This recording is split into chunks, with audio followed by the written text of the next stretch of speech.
चलिए आज हम बात करते हैं गणेश जी का विसर्जन जल में क्यों किया जाता है। गणेश जी का जल में क्यों होता है विसर्जन।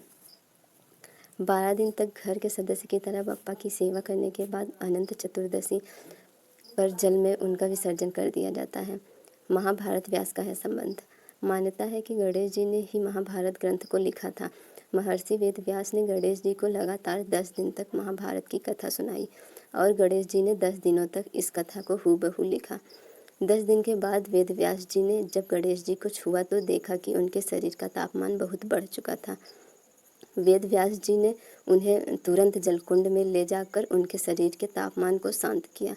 तभी से मान्यता है कि गणेश जी को शीतल करने के लिए उनका विसर्जन किया जाता है। जीवन मृत्यु चक्र भी है विसर्जन की वजह। विसर्जन का नियम इसलिए है कि मनुष्य यह समझ ले कि संसार एक चक्र के रूप में चलता है। भूमि पर जिसमें भी प्राण आया है वह प्राणी अपने स्थान को फिर लौट कर जाएगा और फिर समय आने पर पृथ्वी पर लौट आएगा। विसर्जन का अर्थ है मोह से मुक्ति। आपके अंदर जो मोह है उसे विसर्जित कर दीजिए। आप बप्पा की मूर्ति को बहुत प्रेम से घर लाते हैं, उनकी छवि से मोहित होते हैं, लेकिन उन्हें जाना होता है, इसलिए मोह को उनके साथ विदा कर दीजिए और प्रार्थना कीजिए कि बप्पा फिर लौट कर आएँ। इसलिए कहते हैं गणपति बप्पा मोरया, अगले बरस तो जल्दी आ। बाल गंगाधर तिलक ने शुरू करवाई परंपरा। भारतीय इतिहास के पन्नों में यह दर्ज है कि महाराष्ट्र में गणेश उत्सव की शुरुआत बाल गंगाधर तिलक ने की थी। उन्होंने यह परंपरा अंग्रेजी हुकूमत के खिलाफ देश को एकजुट करने के लिए की थी। उन्हें यह अच्छे से पता था कि भारतीय आस्था के नाम पर एकजुट हो सकते हैं, इसलिए उन्होंने महाराष्ट्र से गणेश उत्सव का आरंभ किया और फिर वहाँ गणेश विसर्जन भी किया जाने लगा। अपने मूल रूप में मिल जाते हैं परमात्मा।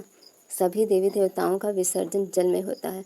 जल को नारायण रूप माना जाता है। भगवान श्री कृष्ण ने गीता में कहा है, संसार में जितनी मूर्तियाँ, इनमें देवी देवता और प्राणी शामिल हैं, उन सभी में मैं ही हूँ और अंत में सभी को मुझ में ही मिलना है। जल में मूर्ति विसर्जन से यह माना जाता है कि जल में घुलकर परमात्मा अपने मूल स्वरूप से मिल गए। यह परमात्मा के एकाकार होने का प्रतीक भी है। ज्ञान और बुद्धि के देवता जल का संबंध ज्ञान और बुद्धि से भी माना गया है, जिसके कारक स्वयं भगवान गणेश हैं। जल में विसर्जित होकर भगवान गणेश साकार से निराकार रूप में घुल जाते हैं। पंच तत्वों में से एक है जल। जल को पंच तत्वों में से एक तत्व माना गया है, जिनमें घुलकर प्राण प्रतिष्ठा से स्थापित गणेश की मूर्ति पंच तत्वों में समाहित होकर अपने मूल स्वरूप में मिल जाती है। सनातन धर्म की जय।